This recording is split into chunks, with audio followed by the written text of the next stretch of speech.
What's good, everybody? Welcome to another episode of Off the Dome with your boy P90 on the topic of video games. And today we will be getting into a very recent Xbox exclusive that came at the end of 2022. High on Life. An absolutely fun, awesome, and repetitive, but in a good way, shooter game. First person, of course, as you can see here. The game is actually really dope. It comes with a lot of personality to it, and although it doesn't have the biggest variety of bosses and the biggest variety of let's say loop, it has a good enough of a variety. So there's a couple different levels with some biomes to them and very specific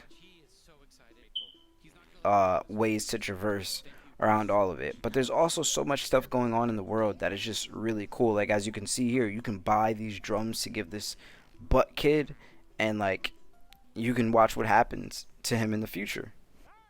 There's also other instances like this and other things that you could do. There's so much to interact with and so much funny stuff going on in this universe, like this character here whose audio you will not hear because I just wanted to throw this in here because it's really funny, but it's actually a really cool scene that goes on here and the thing that you get from it.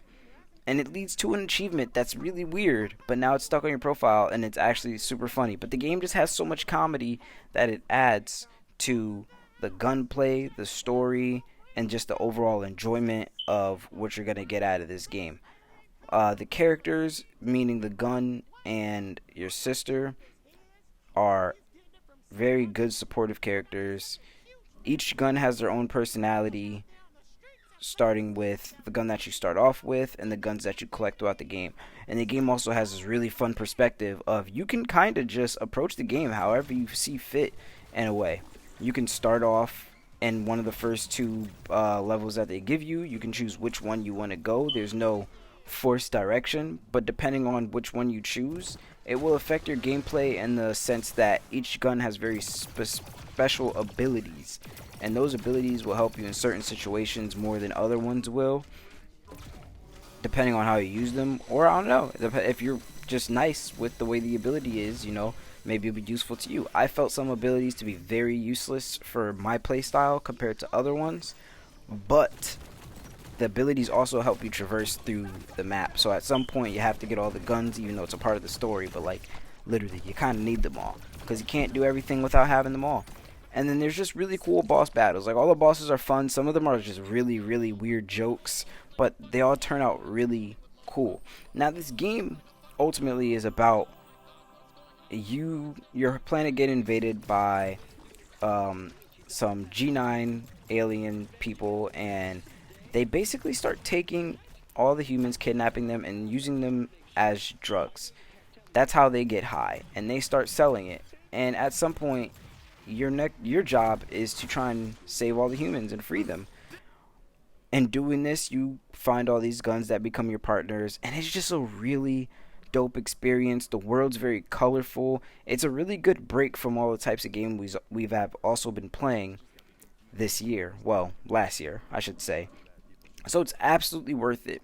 If you have Game Pass, you can go play it on there. I recommend purchasing the game. It is very much fun, and I am of the belief that there will be DLC for it. But without speculation, the game's it's just really great. If you like Rick and Morty, you'll love the game even more. If you don't like Rick and Morty, it's still worth a try because I personally am not a fan of Rick and Morty. But this game caught my attention. This game's absolutely funny. I loved all the humor in it, and there's so much meta humor as well. Like, they talk about other video games and they just make notes, and there's a bunch of Easter eggs. I absolutely think that this game is worth every single second of it being played, so much so that I give the game 5 elite controllers out of 5 elite controllers. Maybe it could get a 4.5, but I'm sticking with a 5 out of 5. It's $59.99, or you can get it on Game Pass if you have Game Pass, and I highly recommend either one of those options. Let's do it.